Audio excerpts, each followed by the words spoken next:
Salut à tous. Aujourd'hui, Plus Clair vous invite à composer le 110 et son palmarès d'informations médias absolument essentiel. Comme chaque année, les radios, les télévisions se mobilisent contre le sida. Pour faire vos dons, il faut composer le 110 et pour en parler, nous accueillons Mireille Dumas. Bonjour Mireille Dumas, bienvenue sur le plateau de Plus Clair. Vous êtes la marraine du SIDAction pour France 3. Question toute bête, mais en quoi ça consiste? Qu'est-ce que ça veut dire être la marraine du SIDAction pour une chaîne, pour représenter une chaîne? Être ici, par exemple, c'est important. Mobiliser les téléspectateurs, dire pourquoi il est important d'appeler le 110 pour verser des dons, parce que ça va à la recherche, ça aide aussi les associations de malades et surtout parler de cette recrudescence du sida aujourd'hui. Parler, c'est un point. Il y a effectivement toutes les émissions en fait qui vont parler du sida et puis surtout faire des appels aux dons, surtout faire des appels aux dons. Mais il n'y a plus de programme commun comme ça existait à un moment. Est-ce que ça suffit en fait ce qui est proposé pour parler réellement du sida? Oui, c'est déjà pas mal. Vous savez que c'est unique dans le monde.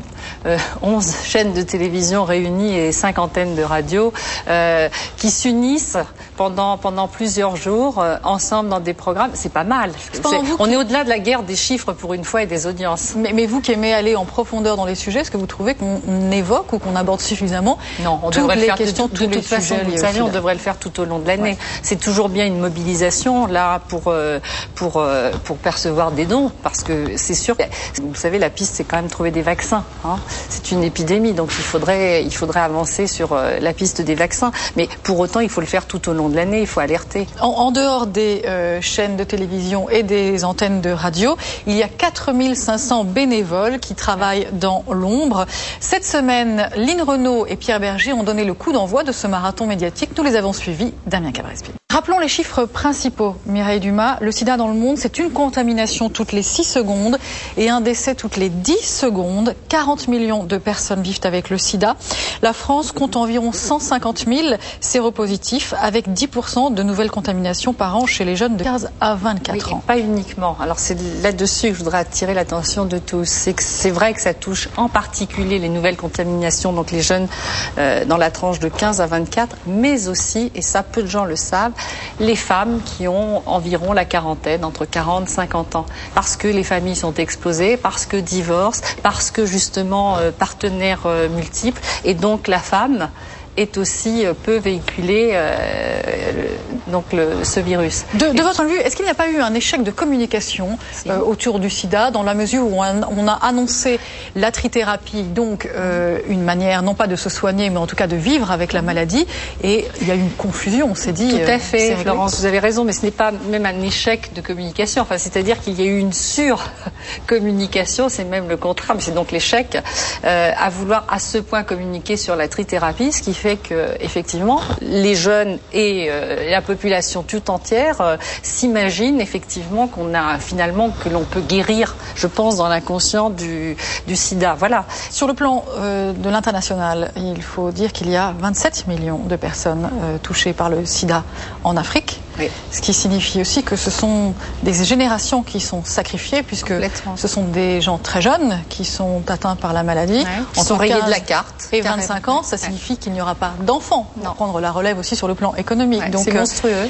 Les laboratoires en font-ils suffisamment aujourd'hui? Est-ce qu'il y a un dispositif pour tenter d'enrayer la maladie? Aujourd'hui, il y a une prise de conscience, on ne réfléchit plus en termes d'argent. Le SIDAction, l'argent qui est donné justement par l'intermédiaire du SIDAction sert aussi ces pays en voie de développement. L'an dernier, le SIDAction a permis de recueillir 5 600 000 €, une goutte d'eau comparée aux 110 millions du Téléthon. Est-ce que ça signifie que le sida est encore un sujet tabou? Oui, je pense. Ça signifie qu'il fait peur et ça signifie surtout que beaucoup de personnes pensent, et c'est ce qui est, je pense, absolument terrible, pensent que ça ne leur arrivera pas. C'est toujours les autres sauf moi. Aujourd'hui, nous sommes en pleine campagne électorale. Pensez-vous que les politiques en fassent assez, répondent suffisamment aux attentes des associations? Si vous voulez que je réponde, je vais vous dire non. je vais pas vous dire oui. Je pense qu'ils n'en ont pas fait, en tout cas. Seul Ségolène Royal a reçu les associations. Voilà, ce n'est pas une priorité, mais tout ce qui est